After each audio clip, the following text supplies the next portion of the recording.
Esta sexta-feira promete ser um dia típico no país devido à greve geral anunciada contra as reformas trabalhista e previdenciária propostas pelo governo federal. Diversas categorias prometem cruzar os braços, entre elas motoristas de ônibus, metroviários, bancários e também professores. E para falar sobre o assunto, eu recebo a Cata Diegues, que é docente e pesquisadora da Fundação Escola de Sociologia e Política de São Paulo. Olá, Carla, obrigado pela presença. Obrigada pelo convite. Bom, o Ministério Público do Trabalho divulgou uma nota assinada pelo Procurador-Geral do Trabalho, Ronaldo Fleury, hoje, na qual considera legítima a greve geral anunciada para esta sexta-feira. Na sua opinião, essa greve, então, ela é legítima? A greve é legítima e o direito à greve é legítimo, né? Eu acho que o que o Procurador-Geral do Trabalho, Ronaldo Fleury, colocou, assim como os diversos juízes que estão nos tribunais regionais do trabalho têm anunciado, é de que o direito de greve é legítimo, então que será respeitado e que os trabalhadores, então, devem ter o seu direito de greve respeitado, né? As pautas são legítimas, né? As pautas contra a reforma trabalhista, contra a reforma da Previdência, que atingem fortemente o trabalhador, principalmente os trabalhadores que estão nas condições, digamos, com menores salários, né? Esses trabalhadores têm a legitimidade de lutarem pelos seus direitos, né? Então, eu acho que é um pouco isso que o procurador também tenta abordar, de que o direito à greve é um direito legítimo.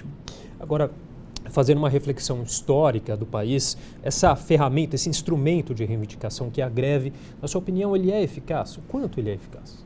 Olha, a greve, historicamente, ela foi perdendo força, né? Então, se a gente analisar as greves nos últimos anos, elas foram instrumentos que foram bastante mobilizados, né? Então, quando a gente pega os dados do DIEESE sobre as greves e sobre as negociações coletivas a partir das greves, a gente percebe que as greves resultaram em ganhos para os trabalhadores, né? Então, as negociações coletivas até 2012, 2013, por exemplo, elas tiveram ganhos salariais acima da inflação.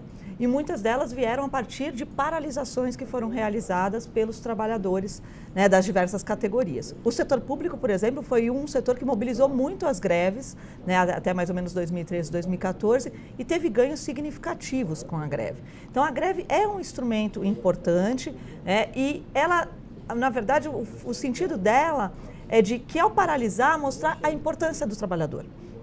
Então, porque em muitos casos, então como agora nós estamos discutindo a reforma previdenciária e reforma trabalhista. Então, se você pensar que a reforma previdenciária, o trabalhador, o homem tem que trabalhar no mínimo até 65 anos, a mulher até 62, e se ele quiser se aposentar integralmente, ele tem que juntar 49 anos de contribuição. Isso é um esgotamento da produtividade do trabalhador. Pensar que é o nosso corpo que está em jogo e o nosso corpo tem limites. Né? Então, ainda voltando só para a questão que está ainda antes em pauta, antes do que a reforma previdenciária, mas a reforma trabalhista, que ontem, né, nesta quarta-feira, após uma sessão na Câmara dos Deputados que durou mais de 10 horas, foi aprovado o texto base, então, dessa reforma. Ao que tudo indica, até agora, as coisas vão se caminhando como esperado. Talvez não como o governo quisesse, com o número de votos que ele gostaria, mas estão caminhando. Você acha que essas manifestações podem mudar alguma coisa no andamento dessa situação? Eu considero que sim. Se a gente analisa como foi a votação da reforma trabalhista e os resultados, né, que nós tivemos após a reforma, o 15 de março, na reforma da Previdência, então 15 de março foi a primeira greve geral chamada pelas centrais sindicais, tudo, houve um recuo, né, até da base aliada do governo em votar a reforma da Previdência nos moldes que estavam, né? Então, até esse dado de 65, 62, ele veio depois de 15 de março. Até 15 de março era 65 anos para todo mundo, né? Não havia uma diferença entre homens e mulheres, né, da idade mínima para se aposentar, né? Então, ou seja, o impacto de 15 de março já resultou aí. Eu acho que, considero que amanhã, se nós tivermos efetivamente uma paralisação de vários setores, para se pensar se eles vão conseguir, se os deputados vão conseguir os 300 votos para a reforma trabalhista. A gente vê, porque ontem foram, na votação da reforma trabalhista, foram 296 votos a favor, 177 contra, né? Número inferior aos 308. Aí 308 necessários, porque nós estamos falando de uma reforma na Constituição. É preciso 308 votos, porque ela é uma proposta de emenda constitucional. Nós vamos mudar um pilar da Constituição com a reforma da Previdência. Já é um sinal de alerta que pode ser amplificado acordo com as manifestações desta sexta. Né? Você pensar que o Renan Calheiros recuou depois de 15 de março, né? Que é da base aliada do governo, é partido, né, do presidente, ele recuou após 15 de março. Então isso tende a amplificar, e se a gente tiver uma adesão maior, se as greves amanhã tiverem uma adesão grande, né, como parece que vai ter, se a gente pensar que os professores da rede privada na cidade de São Paulo irão parar, que a Confederação Nacional dos Bispos do Brasil soltou nota para parar, que os tribunais regionais do trabalho irão estar fechados, que o Procurador-Geral do Trabalho manifestou favorável à greve. Então nós estamos vendo um conjunto de categorias que não se manifestaram em 15 de março, se manifestando agora. Né? As igrejas evangélicas históricas se manifestaram contra as reformas e a favor da greve. Né? Agora, então, entrando um pouquinho mais nessa questão da reforma trabalhista, muitas pessoas dizem que direitos conquistados com a CLT serão perdidos agora com a aprovação dessa reforma trabalhista, que ela vai causar uma insegurança para o trabalhador, né? O governo tem insistido em rebater essa afirmação, dizendo que não, que os direitos não serão perdidos. Qual que é a sua opinião? Direitos serão perdidos? Olha, é assim uma via de mão dupla, né? Bem difícil a gente analisar. Em tese, você não teria uma perda de direitos se, no momento em que você for negociar, esses direitos se mantenham. Mas, como a reforma trabalhista, ela prevê que a negociação coletiva vai prevalecer sobre a legislação, se a negociação coletiva prevê uma perda de um direito, isso vai prevalecer. Tá? Então, hoje, a negociação coletiva não pode prever que nenhum direito, né, é garantido na consolidação das leis do trabalho ou em qualquer outra legislação, como a Constituição Federal, ele seja objeto de negociação. Até porque a reforma ela limita o papel da Justiça do Trabalho, esse papel de fiscalizador, né, de acordos entre patrões e empregados. Isso aí acaba preocupando mais ou você acha que flexibiliza mais? Ele flexibiliza e preocupa. As duas coisas. As duas coisas, flexibiliza e preocupa, porque hoje o trabalhador, se ele se sente prejudicado nessa relação, né, que é a relação capital e trabalho, que ela deve ser uma relação balanceada. Né? O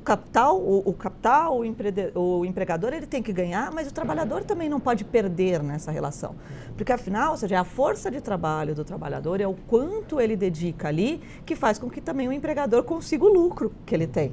Né? Porque, ou seja, o empregador não ganha apenas para pagar as suas contas, mas ele ganha também, né? Ele não paga só o salário, a matéria-prima, né? O que ele vai trabalhar, mas ele ganha mais também. Né? E ele ganha a partir de quê? Do trabalho que esse trabalhador investiu ali. Né? Uma outra questão também em pauta é essa questão da relação sindical, né?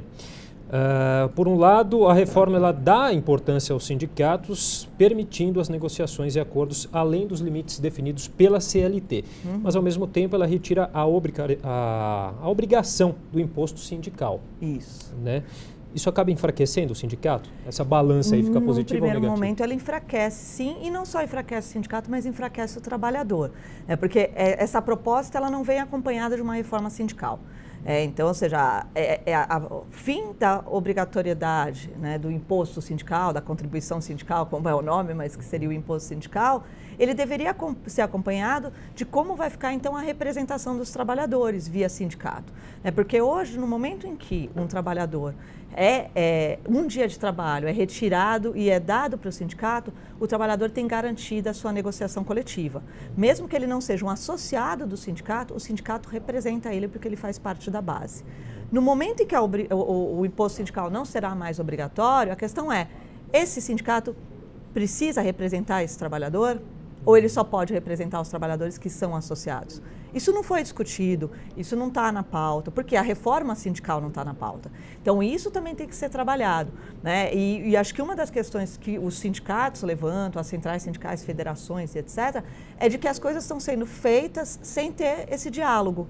Né? Então, o diálogo com a classe trabalhadora, com os sindicatos, com as centrais, ele precisa ser ampliado. E tem um outro ponto, né? Ou seja, uma parte desse imposto sindical hoje, ele vai para o Ministério do Trabalho e ele vai para o Fundo de Amparo ao Trabalhador, que pode ser mobilizado pelos sindicatos e pelas próprias empresas para a formação do trabalhador. Você perde isso também.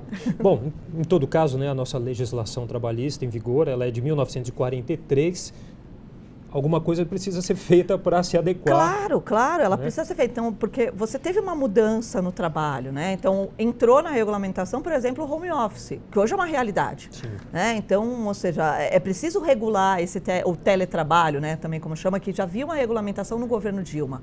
Né? O governo Dilma fez uma legislação para não regulamentar efetivamente o teletrabalho, mas para criar os limites, né, sobre até que ponto o trabalhador tem que estar à disposição da empresa no teletrabalho, quando ele ganha, quando ele não ganha, quando a empresa pode acionar. Essas questões todas já foram reguladas no governo Dilma, né? E estão agora nessa reforma, porque é uma modalidade nova de trabalho que em 1943 a gente não previa. Muita coisa mudou então, de lá pra são cá. questões que precisam realmente ser adequadas, mas você tem que adequar conforme a realidade do país, conforme a realidade da nossa classe trabalhadora, em momentos... muito bem discutida, acima de tudo. E ser muito bem discutida, com certeza. Ok, Carla, queria agradecer muito a sua participação aqui no Jornal da Eu que Câmara. agradeço o convite novamente.